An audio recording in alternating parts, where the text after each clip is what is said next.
वृंदावन में एक गुरुजी थे। बहुत सारे लोग उनके पास आते थे प्रसंग सुनने ठाकुर जी के, ठाकुर जी की बातें सुनने। उनके बहुत सारे शिष्य थे, वो भी अपने गुरुजी से शिक्षा लेते थे, ठाकुर जी के प्रसंग सुनते थे। उन्हीं शिष्यों में एक शिष्य था जिसको मजाक में लोग भोंदू बोलते थे। भोंदू इसलिए बोलते थे, बड़ा सरल था, सहज था, इतनी बुद्धि नहीं लगाता था चीजों में, जो मन में आता था बोल देता था। वो आश्रम की गैया चराता था, तो वो भी प्रसंग सुन रहा था। तो एक प्रसंग में गुरुजी बता रहे थे कि भांडिर वन में ठाकुर जी आते हैं अपनी गैया चराने के लिए। पीले वस्त्र पहन के, मोर मुकुटधारी, हाथ में बंसी। अद्भुत लगते हैं ठाकुर जी जब आते हैं, गैया चराते हैं। ठाकुर जी जैसा निराला कोई भी नहीं। उनका रूप देख करके आदमी पागल हो जाए। अद्भुत है ठाकुर जी। घुंघराले बाल हैं उनके, चेहरे पर इतना तेज है मानो सैकड़ों सूर्य चमक रहे हैं, ऐसे लगते हैं ठाकुर जी। ये बात भोंदू भी सुन रहा था, और भोंदू को लगता था कि जो बात गुरु जी करते हैं वो बात सत्य है, सच है, ऐसा ही होता है। भोंदू को यह नहीं पता था कि यह बात बहुत पुरानी बता रहे हैं गुरुजी, पहले की बात बता रहे हैं। भोंदू को लगा कि भांडिर वन में आज भी आते हैं ठाकुर जी। तो भोंदू के मन में आया, मैं तो गैया चराने रोज जाता हूं, लेकिन भांडिर वन में ठाकुर जी तो नहीं आते। पर कल जाऊंगा तो ध्यान रखूंगा इस बात का, वन इतना बड़ा है, ढूंढना पड़ेगा, मुझे भी देखना है ठाकुर जी को। गुरुजी बताते हैं इतने सुंदर है वो, इतनी बढ़िया बंसी बजाते हैं, तो मुझे भी मिलना है उनसे। तो अगले दिन भोंदू गया गैया चराने भांडिर वन, और ढूंढने लगा ठाकुर जी को। अपनी गैया चराने लगा और इधर उधर देखने लगा, कहीं से आते दिखाई दे जाए, किसी पेड़ पे बैठे हों। उनकी गैया देखने लगा, कहीं तो मिलेंगे। ठाकुर जी कहाँ मिलते। अगला दिन आया, उससे अगला दिन आया। भोंदू को कई दिन हो गए ठाकुर जी को ढूंढते ढूंढते, भांडिर वन में भटकते भटकते। ठाकुर जी कहीं नहीं मिले, लेकिन गुरु जी की बात पर इतना अटूट विश्वास, मन में यही कि मिलेंगे जरूर। हो सकता है किसी कारणवश ना आए हो सकता है किसी और काम चले गए हों। अब ठाकुर जी हैं, बहुत लोग मिलने आते होंगे, तो नहीं आए होंगे यहां पर। तो ढूंढ रहा था, और अचानक से चंदन की महक आई। महक बढ़ती चली गई, गुलाब की महक आई, ऐसी महक जो कभी भी नहीं आई थी भोंदू को। और बहुत सारी गैयों का झुंड आ रहा था। भोंदू ने उस तरफ देखा, उस महक के साथ गैयों का झुंड आ रहा है, और गैयों के झुंड के बीच में मोर पंखधारी, बाके बिहारी, पीतांबरी पहने हुए, चेहरे पर मुस्कान, मोटी मोटी आंखें, घुंघराले बाल, कृष्ण कन्हैया चलते चले आ रहे हैं, गैयों के बीच में चलते चले आ रहे हैं। भोंदू स्तब्ध खड़ा है, देखता जा रहा है। ऐसा तेज कभी नहीं देखा था, ऐसी रोशनी कभी नहीं देखी थी, बस देखता जा रहा है। ठुमकते ठुमकते ठाकुर जी आ रहे हैं, ऐसी मुस्कान कभी देखी ही नहीं। और ये स्तब्ध खड़ा है, सामने से ठाकुर जी आ गए, और ठाकुर जी आकर के भोंदू के सामने खड़े हो गए। भोंदू कुछ नहीं बोल पाया। ठाकुर जी मुस्कुरा रहे हैं, भोंदू को बोलते हैं भोंदू। भोंदू बोलता है कि आप ठाकुर जी हैं ना, आप कृष्ण कन्हैया है ना, मेरे गुरुजी ने बताया था आप यहां आते हैं, इतने दिनों से आप ही को ढूंढ रहा हूं, आप वही है ना। ठाकुर जी मुस्कुराते हैं, कहते हैं हाँ मैं वही हूं। भोंदू बोलता है, अरे गुरुजी आपके बारे में बताते हैं, गुरुजी बताते हैं आप इतने सुंदर हैं, इतने सुंदर हैं। मैं सच बताऊं, जितना गुरुजी बताते हैं ना उससे तो कहीं ज्यादा सुंदर है आप जैसा सुंदर तो कोई हो ही नहीं सकता। मैं तो बस देखता ही रह गया आपको, आप कितने खूबसूरत हैं, आपको कोई देखे तो देखता ही रह जाए, मैं तो बस देखता ही रह गया। तो ठाकुर जी बोले, भोंदू बातें बहुत हो गई, भूख बहुत जोर की लगी है, कुछ खाने को है तेरे पास। अब भोंदू हड़बड़ाया, बोला हाँ है। अब भोंदू बेचारा अपनी 4 रोटी लेकर जाता था, खोली ठाकुर जी के सामने। ठाकुर जी को बोला कि ये लीजिए। ठाकुर जी ने सब्जी रोटी खाई, और ठाकुर जी बोले और कुछ है। भोंदू बोला नहीं ठाकुर जी, बस ये 4 रोटियां थी मेरे पास। तो बोले कि कल फिर आएगा तो मेरे लिए अच्छे से भोजन लेकर आना, भूख बहुत लगती है मुझे, तो खाना लेकर आना। भोंदू बड़ा प्रसन्न हुआ, खुश हुआ, मन में बस यही सोच रहा था मेरे गुरुजी की बात सच्ची थी। मैं ही मन में ऐसे ख्याल ला रहा था कि हो सकता है अब ना आते हो सकता है कहीं चले गए हो, पर ठाकुर जी तो आते हैं। अब भोंदू आश्रम चला गया। भोंदू ने ये बात किसी को नहीं बताई। भोंदू अगले दिन सुबह जब आ रहा था तो रसोइये से बोला कि थोड़ा भोजन ज्यादा बांध देना। रसोइये को लगा कि भूख लग जाती होगी, सारा दिन धूप में गैया चराता है, भोजन ज्यादा बांध दिया। पहुंचा, ठाकुर जी आए, ठाकुर जी के पास बैठा, खाना खाया, बहुत सारी बातें की, बताया कि मैं गैया चराता हूं, आश्रम में रहता हूं, मेरे गुरुजी ऐसे हैं। अब ठाकुर जी भी अपनी बातें बता रहे थे, मित्रता बढ़ती जा रही थी। ठाकुर जी बोले कल खाने में कुछ और लेकर आना। अगले दिन भोंदू फिर गया। ऐसा करते करते कई दिन बीत गए।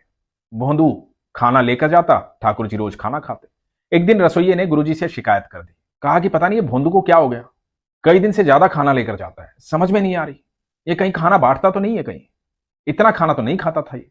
तो गुरुजी ने भोंदू से पूछा, भोंदू आजकल तू बहुत खाना लेकर जाता है, क्या बात हुई, सब ठीक ठाक तो है या किसी और को देता है। भोंदू ने कहा नहीं गुरुजी, वो आपने बताया था ना भांडीरवन में ठाकुर जी आते हैं, तो ठाकुर जी आते हैं मुझसे रोज मिलने, उनको खाना बहुत अच्छा लगता है यहाँ का, तो उनके लिए लेकर जाता हूं। तो गुरुजी ने कहा क्या, ठाकुर जी आते हैं? कौन ठाकुर जी? अरे गुरुजी आपने बताया था ना कन्हैया आते हैं, कृष्ण कन्हैया, मोरपंखधारी। गुरुजी बोले कैसी बात कर रहा है, कौन आता है वहां? बोला अरे गुरुजी मैं वही बता रहा हूं जो आप कह रहे थे, ठाकुर जी आते हैं, रोज मेरे साथ खाना खाते हैं। तो गुरुजी को लगा कि कोई बच्चा आता होगा ठाकुर जी जैसे कपड़े पहन के मोर पंख लगा करके, अब भोंदू तो भोंदू ऐसे लगा होगा, ठाकुर जी आते हैं। तो बोले कि ठीक है, तेरे ठाकुर को कल लेकर आ आश्रम। तो भोंदू बोला कि ठीक है गुरुजी मैं ही लेकर आऊं? बोले अरे हाँ तू ही लेकर आ, तू ही मिलता है ना। तो भोंदू तो इस बात से खुश था कि उसके गुरुजी ने उसे आदेश दिया कि तू ठाकुर जी को लेकर आ, क्योंकि भोंदू को लगता था ठाकुर जी तो सबसे मिलते होंगे, तो शायद किसी और शिष्य को भेजेंगे, पर मुझे आज्ञा दी है तो मैं जरूर जाऊंगा। अब भोंदू पहुंचा अगले दिन भोजन लेकर के ठाकुर जी के पास, और जब ठाकुर जी भोजन करने लगे तो ठाकुर जी को बोला ठाकुर जी सुनो, मेरे जो गुरुजी हैं ना उन्होंने आपको बुलाया है, एक बार उनसे मिलने चलो, मैंने वादा किया है उनसे कि आपको लेकर आऊंगा।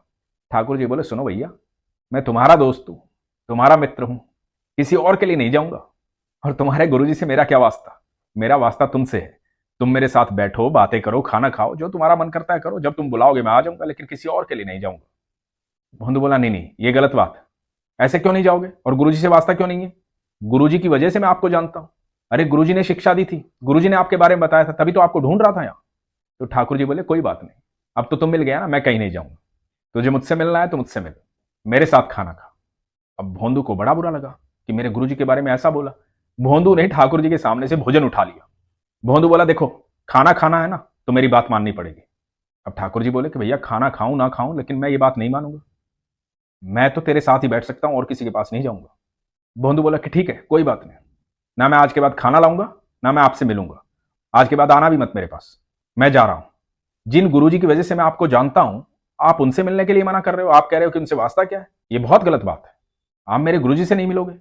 अरे गुरुजी ने सब कुछ सिखाया, गुरुजी ने आपके बारे में बताया है, तो आप समझ ही नहीं रहे हो। तो ठीक है आप नहीं समझ रहे हो तो मैं क्यों समझू, आज के बाद आपका मेरा वास्ता भी खत्म। ठाकुर जी देख रहे हैं, भोंदू ने अपना सामान लपेटा और जाने लगा।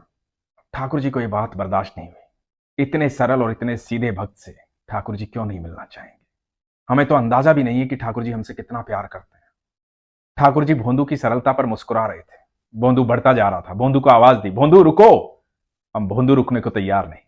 ठाकुर जी पीछे पीछे, भोंदू आगे आगे, ठाकुर जी जितना तेज आवाज दें भोंदू उतना तेज आगे बढ़े।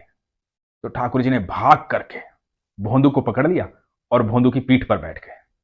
बोला अरे नाराज क्यों होते हो, चलो जहां चलना है। अब भोंदू की पीठ पर बैठ करके ठाकुर जी भोंदू के साथ चल पड़े गुरुजी के आश्रम की तरफ। इधर गुरुजी बैठे हुए हैं और गुरुजी देख रहे हैं कि बहुत सारी गैया आ रही हैं, बहुत सारी गैया आ रही है, इतनी गैया कभी वृंदावन में देखी ही नहीं थी।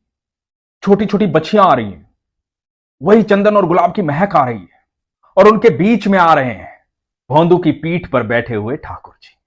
ये दृश्य देख करके गुरुजी ऐसे के ऐसे ही रह गए, अपनी आंखों पर विश्वास नहीं हुआ, आंखें मलने लगे कि ये क्या देख रहा हूं मैं, ये कैसे हो सकता है, ये संभव है ही नहीं।